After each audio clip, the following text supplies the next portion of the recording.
최근 미 전역에서 시작된 코로나19 재확산은 스텔라 오미크론의 또 다른 하위 변이가 주도하고 있다는 보도가 나왔습니다. 연방법원이 대중교통 내에서의 마스크 착용 의무화 조치에 무효화 판결을 내렸지만 CDC는 여전히 대중교통에서 마스크를 쓰라고 권고했습니다. 40년 만에 최악의 인플레이션에 직면한 미국이 0.5%포인트의 금리 인상이라는 빅스텝을 밟았습니다. 연방대법원이 여성의 낙태 권리를 인정한 로데 웨이드 판결 뒤집기에 가까운 의견서 초안이 유출된 것을 인정하면서도 최종 결정은 아니라며 진화에 나섰습니다. 이민서비스국이 노동허가 갱신 신청자에 대해 노동허가 자동 연장을 최대 540일까지 늘리겠다고 밝혔습니다. 이상은 이 시각 주요 뉴스입니다.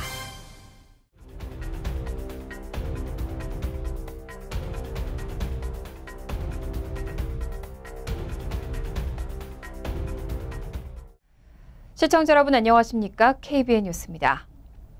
최근 미 전역에서 코로나19 신규 확진자가 늘고 있는데요. 이번에 시작된 재확산은 그동안 우세종이었던 스텔라 오미크론 변이의 또 다른 하위 변이가 주도하고 있다는 보도가 나왔습니다. CNN 방송은 미 대부분의 주에서 코로나19 확진자가 늘고 있고 특히 워싱턴, 하와이, 조지아, 메인, 미시시피, 사우스다코타, 네바다, 몬태나주에선 일주일 전보다 50% 이상 신규 확진이 증가했다고 전했습니다. 특히 뉴욕주의 경우는 주민의 4분의 1 이상이 코로나19 지역사회 확산 수준이 높은 카운티에 거주 중인 것으로 분류됐습니다. 뉴욕시도 새로 도입한 코로나19 경보 레벨 시스템에 따라 지난 2일 위험 수준이 중간, 노란 단계로 들어갔습니다. 3월 초만 해도 약 600명 수준이던 하루 확진자가 거의 2,500명에 근접하면서 위험도가 격상된 겁니다. 뉴욕타임즈의 자체 데이터를 보면 2일 기준 미국의 7일간의 하루 평균 신규 코로나19 확진자는 69,953명으로 2주 전보다 55%나 증가했습니다. 미국에서 하루 평균 확진자가 6만 명을 넘긴 것은 2월 말 이후 처음입니다. 하루 평균 입원 환자도 2주 전보다 16% 늘어난 17,220명으로 올라섰습니다. CNN은 이번 재확산의 주범이 BA.2의 변종인 BA.2.12.1으로 보인다고 진단했습니다. 지난달 10일에서 16일 77.2%로 추정되며 정점에 올랐던 BA.2의 비중은 2주 뒤인 지난달 24일에서 30일 61.9%로 떨어진 반면 같은 기간 BA.2.12.1의 비중은 16.7%에서 36.5%로 확대됐습니다. 이 변이는 한때 스텔스 오미크론으로 불렸던 BA.2보다도 전파 속도가 25% 빠른 것으로 알려졌습니다. 연방법원이 대중교통 내에서의 마스크 착용 의무화 조치에 무효화 판결을 내렸지만 CDC는 여전히 대중교통에서 마스크를 쓰라고 권고하고 있습니다. 법무부는 이런 CDC의 권고를 토대로 법원 판결에 항소한 상태입니다. 로셸 월렌스키 CDC 국장은 어제 성명을 발표하고 CDC는 승객과 운전자 모두 밀집도가 높은 대중교통에서 스스로를 보호할 수 있도록 마스크 착용을 계속 권고할 것이라며 우리는 코로나19와 관련한 여러 보호 수단을 갖고 있는데 고품격 마스크 또는 인공호흡기는 이 중 하나라고 밝혔습니다. CDC는 2세 이상 모두에게 대중교통이나 공항, 기차역에서 마스크를 착용하도록 권고하고 있습니다. 그러면서 CDC는 마스크는 자신과 주변에 있는 사람들을 보호한다며 마스크 착용은 공항 제트웨이처럼 환기가 잘 안 되는 공간에서 가장 효과적이라고 강조했습니다. 앞서 지난달 18일 플로리다 연방법원의 캐슬린 킴벌 미젤 판사는 버스와 지하철 등 대중교통에서 마스크 착용 의무화를 연장한 연방정부의 결정을 뒤집는 판결을 내린 바 있습니다. 미젤 판사는 CDC의 권고는 1944년 제정된 공중보건법을 근거로 하지만 마스크 착용이 공중위생을 증진한다는 연방정부의 주장이 근거가 부족하다고 밝혔습니다. 하지만 이와 관련해 CDC는 마스크 착용이 여전히 필요하다고 반박했습니다. 법무부는 이런 CDC의 판단을 토대로 법원 판결에 항소를 제기한 상태입니다. 40년 만에 최악의 인플레이션에 직면한 미국이 0.5%포인트 금리 인상이라는 빅스텝을 밟았습니다. 연방준비제도는 다음 달부터 9조 달러 규모의 양적 긴축 계획도 밝혔습니다. 연방준비제도는 오늘 이틀간 연방공개시장위원회 정례회의를 마친 뒤 성명을 발표하고 현재 0.25에서 0.5%인 기준금리를 0.5%포인트 인상한다고 밝혔습니다. 앨런 그리스펀 의장 재임 당시인 2000년 5월 이후 22년 만에 최대 인상폭입니다. 앞서 연준은 지난 3월 FOMC 정례회의에서 3년 3개월 만에 기준금리를 0.25% 올리고 올해 남은 6번의 회의마다 금리 인상을 시사한 바 있습니다. 연준은 2015년부터 2018년 기준금리를 점진적으로 인상하다 2019년 7월부터 금리를 낮추기 시작했고 2020년 3월부터 코로나19 사태 이후 사실상 제로금리를 유지해왔습니다. 연준은 또 기준금리 인상에 더해 8조 9천억 달러에 달하는 양적 긴축을 다음 달 1일부터 시작한다고 발표했습니다. 연준의 지난 3월 회의 의사록에 따르면 당시 회의 참석자들은 양적 긴축의 월 상한선을 미 국채 600억 달러, 주택 저당증권 350억 달러로 하는 게 적절하다는 데 대체로 동의했고 월 상한선은 시장 상태에 단계적으로 도입될 수 있다는 데 의견을 모았습니다. 연준의 이번 조치는 일자리 성장세가 강력하다는 전제하에 최악의 물가 상승을 막기 위한 고강도 의지를 반영한 것으로 풀이됩니다. 연방대법원이 여성의 낙태 권리를 인정한 로데 웨이드 판결 뒤집기에 가까운 의견서 초안이 유출된 것을 인정하면서도 최종 결정은 아니라며 진화에 나섰습니다. 바이든 대통령과 민주당 측은 이런 의견서 초안을 비판하며 여성의 선택권은 근본적인 권리라고 강조했습니다. 로데 웨이드 판결을 뒤집는 연방대법원의 의견서 초안이 유출된 이후 어제 연방대법원 앞에는 초안 내용에 항의하는 시위대가 모여 반대 구호를 외쳤습니다. 이에 연방대법원은 여성의 낙태 권리를 인정한 1973년 로데 웨이드 판결 뒤집기에 가까운 의견서 초안이 유출된 것을 인정하면서도 최종 결정은 아니라며 진화에 나섰습니다. 존 로버츠 연방대법원장이 의견서 초안 유출 경위에 대한 조사를 지시한 가운데 공화당 측은 진보주의자들이 문건 유출을 계기로 사법부를 겁박하고 있다고 비판했습니다. 로데 웨이드 의견서 초안은 중간선거를 앞두고 벌써부터 쟁점이 될 조짐을 보이고 있습니다. 바이든 대통령은 이날 성명을 발표하고 여성 선택권은 근본적 권리라며 오는 11월 중간선거에서 이를 옹호하는 후보를 선택해야 한다고 강조했습니다. 척 슈머 상원 민주당 원내대표는 대법원의 의견서 초안이 혐오스럽다고 표현했고 낸시 펠로시 하원의장은 대법원이 50년 된 판례를 무시했다고 개탄했습니다. 반면 공화당 하원 지도부는 공동성명에서 가장 기본적이고 소중한 권리인 생명권을 보호하는 결정이라며 대법원의 의견을 옹호했습니다. 낙태에 대한 연방대법원의 판결은 다음 달 말이나 7월 초에 나올 예정입니다. 미국에서는 지난 3월 구인 건수가 1,550만 건으로 사상 최고치를 기록했습니다. 하지만 회사를 떠나는 근로자들도 역대 최대로 늘어났습니다. 인력난은 갈수록 심해지고 있습니다. 어제 뉴욕타임스 등 언론에 따르면 노동부는 3월 구인 이직 보고서에서 지난달 기업들의 구인 건수는 1,155만 건으로 전월보다 20만 5천 건 증가했다고 발표했습니다. 역대 최대 수준입니다. 같은 달 이직을 위한 자발적인 퇴직자 수는 450만여 명을 기록해 사상 최고치를 기록했습니다. 3월 고용은 670만 명으로 전월보다 소폭 감소했습니다. 뉴욕타임즈는 미국의 노동력 참여가 빠르게 회복되고 있지만 사업주들이 다양한 상품과 서비스에 대한 수요를 충족시키기 위해 확장하면서 구인난이 심화하고 있다고 분석했습니다. 구인난으로 임금 인상 압력은 더 강해질 것이라는 전망이 나옵니다. 집 리크루터의 줄리아 폴락 이코노미스트는 기업이 계속 높은 이직률에 직면하고 노동 수요와 공급의 격차가 더욱 벌어지면서 기업은 임금 인상 압력을 계속 받게 될 것이라고 말했습니다. 노동부에 따르면 지난 3월 민간 부문 근로자의 평균 시간당 소득은 전년 대비 5.6% 증가한 것으로 나타났습니다. 현재 노동허가 신청서의 적체는 150만 건에 달하는 것으로 추산되고 있는데요. 심각한 적체에 따른 고용 혼란을 방지하기 위해서 이미 서비스국이 갱신 신청자에 대해 노동허가 자동 연장을 최대 540일까지 늘리겠다고 밝혔습니다. 3월 이민서비스국은 노동허가가 만료되거나 만료를 앞둔 갱신 신청 대상에게 현행 180일인 노동허가증 자동 연장 기간에 추가로 360일을 부여하고 최대 540일까지 자동 연장을 부여한다고 발표했습니다. 이번 조치는 오늘부터 시행됐습니다. 우르자두 이민서비스국 국장은 현행 180일로 되어 있는 노동허가 자동 연장 기간이 불충분하다고 파악했다면서 이번 조치는 대상자의 고용을 유지하고 기업의 혼란을 방지하는 데 도움이 될 것이라고 밝혔습니다. 현재 노동허가증은 만료 6개월 전부터 갱신 신청이 가능하고 만료일부터 180일까지 유효합니다. 하지만 현재 150만 건으로 추상될 정도로 노동 허가 신청서 적체가 누적되면서 승인까지의 기간은 1년을 넘어 1년 반까지 소요되고 있는 실정입니다. 이번 조치로 약 42만 명이 혜택을 볼 것으로 추산됩니다. 다만 이번 조치는 한시적인 것으로 오는 2023년 10월 27일부터는 자동 연장 기간이 현행 180일로 돌아갑니다. 단 취업 허가 대상자 중 180일 자동 연장 자격이 없는 불법 체류 청년 추방유예 소외자와 전문직 취업비자 소지자의 배우자 등에 대해서는 이번 조치가 적용되지 않습니다. 아시안 성인 뉴요커 4명 중 1명은 빈곤 상태라는 조사 결과가 나왔습니다. 특히 65세 이상과 고등학교 졸업 학력 이하 수준이나 영어가 어려운 집단에서 빈곤을 겪는 비율이 높았습니다.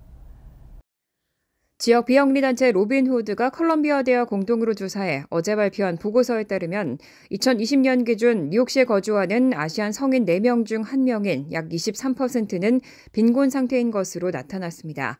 뉴욕시의 평균 빈곤율 16%보다 7%가량 높았고 백인 뉴요커의 빈곤율 12%와 비교하면 2배에 달했습니다.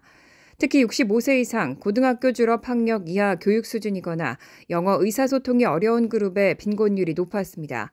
65세 이상 아시안 뉴요커 중 빈곤을 겪고 있는 경우는 28%에 달했습니다. 학력이 낮은 아시안이 빈곤을 겪는 경우는 33%, 의사소통이 어려운 아시안은 30%가 빈곤 상태였습니다.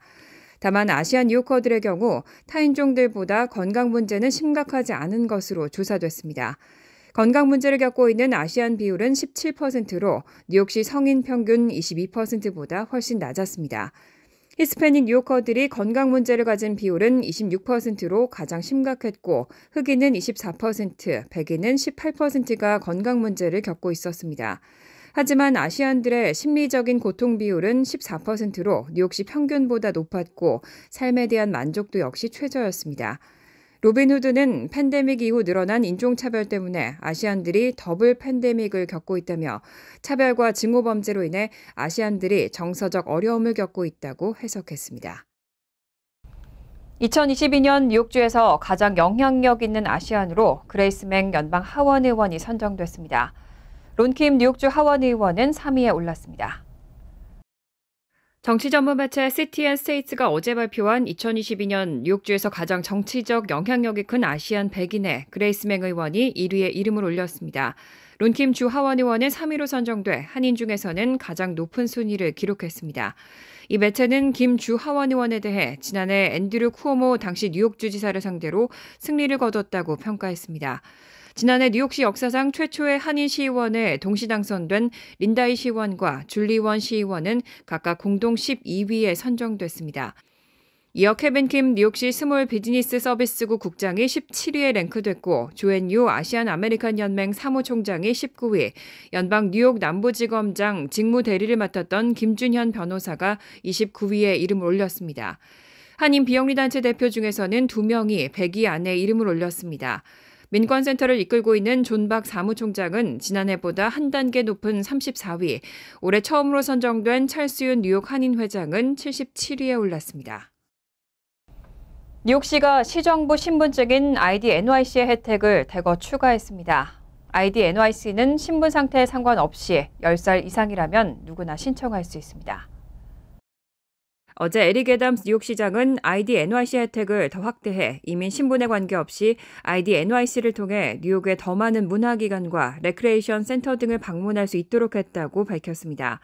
뉴욕시에 따르면 이번 ID NYC 혜택 확대로 새롭게 아프리카 센터 입장료를 30% 할인받을 수 있게 됐고 블링크 피트니스에 $1 가입과 함께 시내 48개 모든 체육관을 이용할 수 있고 개인 트레이닝 등 멤버십 가입 시 15%의 할인을 받을 수 있게 됐습니다.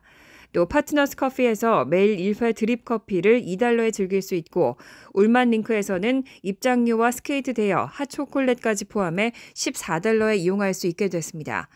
한편 ID NYC는 사진이 부착된 정보 발급 신분증을 얻는 데 어려움을 겪고 있는 서류 미비자 등 신분에 관계없이 10세 이상이라면 누구나 신청할 수 있습니다.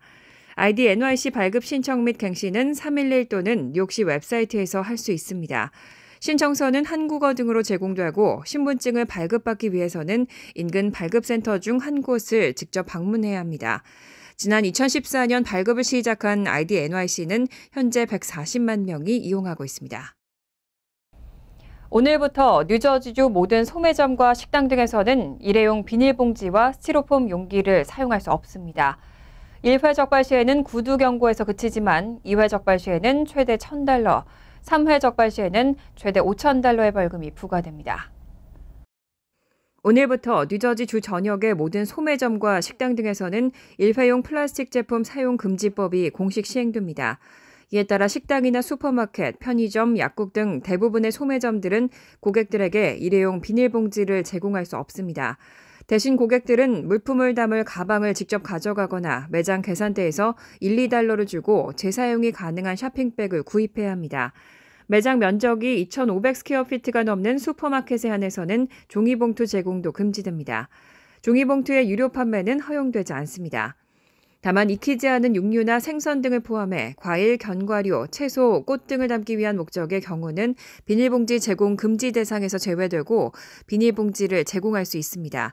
세탁소에서 사용하는 의류 포장용과 식당에서의 음식 포장용도 처방약, 신문 배달 등을 위한 비닐봉지 등도 허용됩니다. 이와 함께 식당 등에서 스티로폼 재질의 음식 포장용기나 식기, 수저, 컵 등의 제공도 금지되고 플라스틱 빨대는 고객이 요청할 때만 제공이 가능합니다.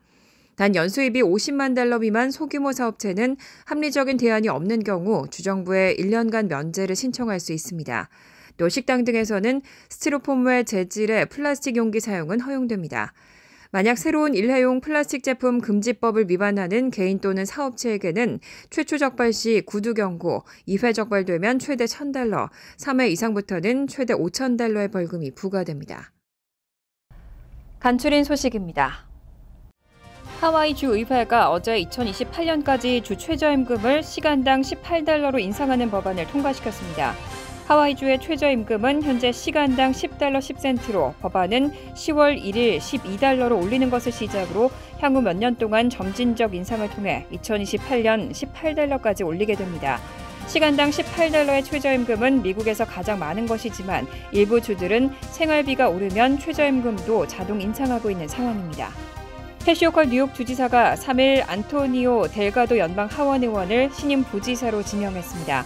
호컬 주지사는 뇌물로 선거자금을 조성했다는 혐의로 체포된 브라이언 벤자민 전 부지사가 사임해 공석이 된 부지사 자리에 델가도 의원을 지명한다고 발표했습니다. 델가도 신임 부지사는 2019년부터 업스테이트 허드슨밸리 지역을 포함하는 선거구를 대표해왔습니다.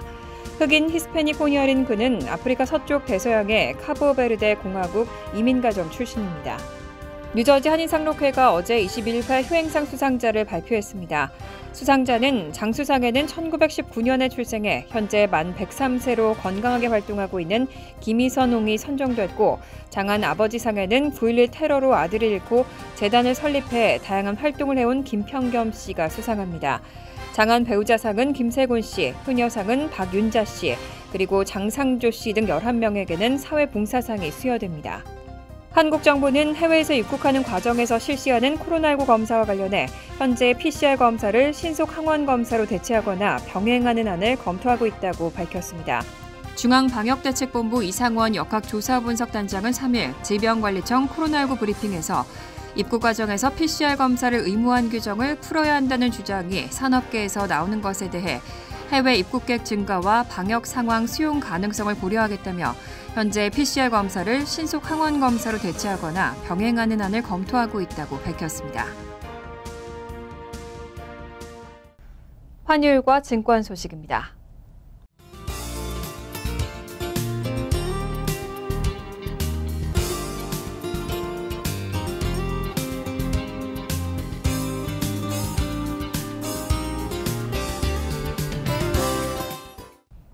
이어서 날씨입니다.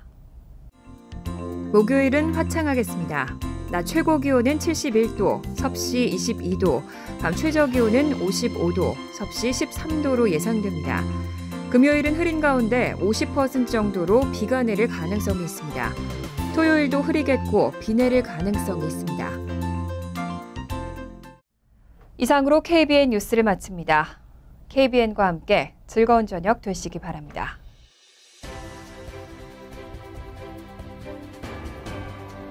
미 동부 최대 한인방송 KBN이 제작하는 KBN 뉴스는 웹사이트 mykbn.com 그리고 유튜브와 페이스북에서 다시 보실 수 있습니다. 좋아요, 구독, 알림 설정은 뉴스 제작에 큰 도움이 됩니다.